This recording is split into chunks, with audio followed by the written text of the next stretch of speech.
right, Michael. So my big topic for today is going to be around. I was going to say it was just going to be around demand gen Mm, campaigns and using those for lead generation as well as e-commerce. Whether that's something you use, how you like to do it, without giving away your secret sauce.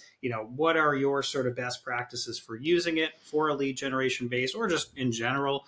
And if we want, we can expand that to say any kind of outbound cold audience, marketing through Google Ads. If we want to expand beyond the bottom of funnel search, we get into that more challenging scope of how do we grow new customer acquisition beyond what mm. we're doing now with bottom of funnel. So I'll just let you take it away from there. Any initial All thoughts?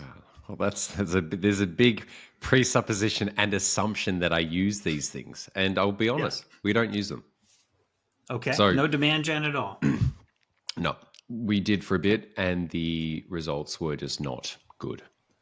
And the nature of a lot of lead generation, it can really range. Once again, lead generation could be like your local electrician to, trying to generate leads for things that cost millions of dollars, like software architecture or machinery, like anything like that. So there is a significant wide range of what lead generation can be considered as.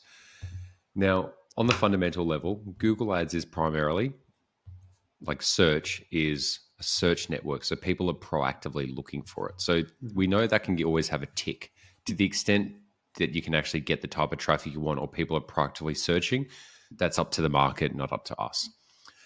Now, on the other side, with the demand gen, the PMAXs, they have the ability to start capturing market intent and interest. Now, we run quite a lot of lead generation campaigns, Mm-hmm. and we do not run those any of those campaign types. And the reason why, it's not because I'm just like we're lazy. It's purely that we've run pilot studies on it and have seen inconclusive data that it's as superior as search and as superior as Facebook ads. So, whilst you've asked me a specific question to try and get an outcome, like a honest result, an answer, the honest answer is we don't use it. Okay. We'd be doing a lot of our cold acquisition traffic through Facebook and Meta, and then we can actually do a lot of direct lead generation from there as well. So What? I don't have the strategies, man. Why do you think that Facebook does a better, let's say Meta does a better job with that type of targeting, that type of advertising than what Google can do? Yeah, interesting.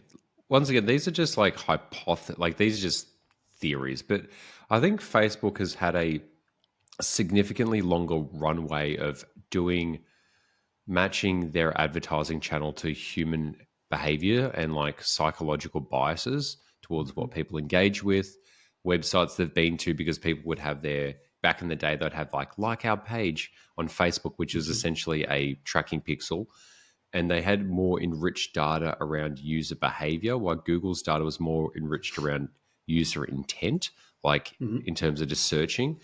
And whilst for years Google has, most websites in the world had Google Analytics on it, people using Gmail, they using Chrome-based browsers. For some reason, Google has just not been able to, I'd even say, hit 5% of the strength of Facebook or Meta's display or like, cold based activity.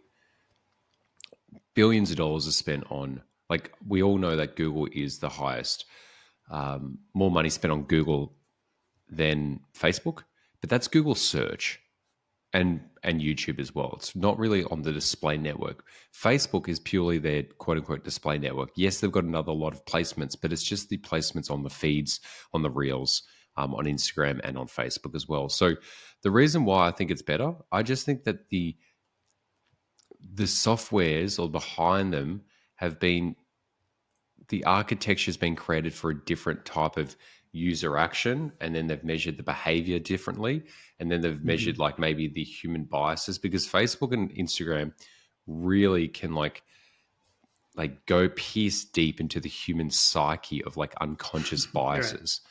Like Yeah. you can see some really whack stuff there, and you're like, how did they even know that about me? And it's not this whole Right. retargeting thing, it's just like the pick up patterns, but then you apply that to advertising as well. So I don't know the technology behind it. I don't even think the engineers do at this point now. But it's just more about what delivers the outcome for when you've got a client, especially, and you, like you mentioned, Corey, a lot of this, I know when you're asking about it, it's about like, you've got a client, the capping out on search, how do we expand it further on Google? Mhm. And the truth is, if like, if it was me, I'd go, how can we port that over to Meta, to that budget, and see if there's an exploration opportunity there. In terms of Google, I still lack the confidence and certainty that their additional placements are a superior advertising placement. They may be good, but not superior.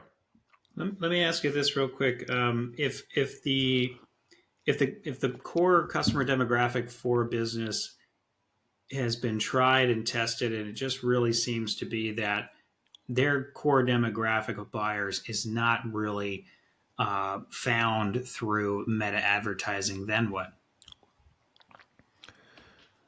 Dude, it hasn't happened yet. That's what's crazy. Like, this is like B2B, like long sales cycle B2B. It's there. That's a thing. That's why I'm so shocked by it, because once again, this podcast here is primarily about the PPC around Google Ads.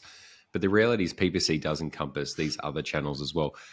I'm spending, for our lead generation clients, I reckon I'm spending more on Meta ads than I'm on Google Ads now. And I have been for a long time. And I haven't really said that because like people see me as the Google Ads person, so that identity is there. So the question was, what happens when it doesn't work? Dude, it hasn't, not yet. That's the thing. Well, let me put it a different way. What if you present that to the client, say, look, I really don't have confidence in using Google Ads or Microsoft Ads for that type of brand awareness. I think we should go to Meta, and the client won't budge on that. They feel they've tested it. They don't want to do Meta for that type of thing. They want to stick on Google. Where would you go with that conversation? Well, are you asking where would Michael Nadalin go with this, or where Yes, would I yes, yes. advise You, someone the else to go? expert. You, the Okay. expert. What would you do? I've had two of these conversations in the last week. Literally people going, hey, Perfect. we've got this Google Ads account. It's not working. This and this. Can you rebuild and refix? And these are people I know. So like they're friends. They're working for enterprise companies. And they've come to me and I'm like, dude, you got to run Meta ads. It's like, what? It's like, and I was like, I went through the whole process. I showed them case studies after case studies of live active clients right now, their landing Mhm. pages, their lead dashboards, the data with it. And they're like, whoa, man. So I think if it was like, when this does come to me, I just educate people. And I don't, what I've noticed is it's got to be a collaborative approach when people are doing this. It's got to seem like it's a collaborative approach, but I have the obligation to tell them how it is, because if I Mhm. let them have their wiggle room, it will go back to the strategy that they think they want rather than strategy that's actually going to get them the results they want. And my Mhm. goal is to get them the results they want. And the amount of times I've had to have this conversation with people, they're on the fence and then they go, dude, I cannot believe how much this has worked. I'm like, I know. But that's the thing. I know, they don't know. So it's up to me to communicate to them with conviction that this, not that it will work, but it's a highly viable solution. And I usually just pitch it as like, let's just do a pilot study on this. Like, this isn't some long term thing. Right. Let's just do it for 1 or 2 months and see what the data is. I know within 1 week the results will start coming in. So like I know that. They don't know that, but I know that. So it's easier for me just to be like clear and direct with them. And look, it's taken years to get to this point now, because like what happens if it doesn't work? It's like, well, what they're suggesting with their own current channels is not working. So trying to like make something that's not working magically start working, unless Mhm. it's really poorly run. But even still, like you intuitively know over time the growth capacity of any channel or placement within a ad platform. I think it's just experience, man.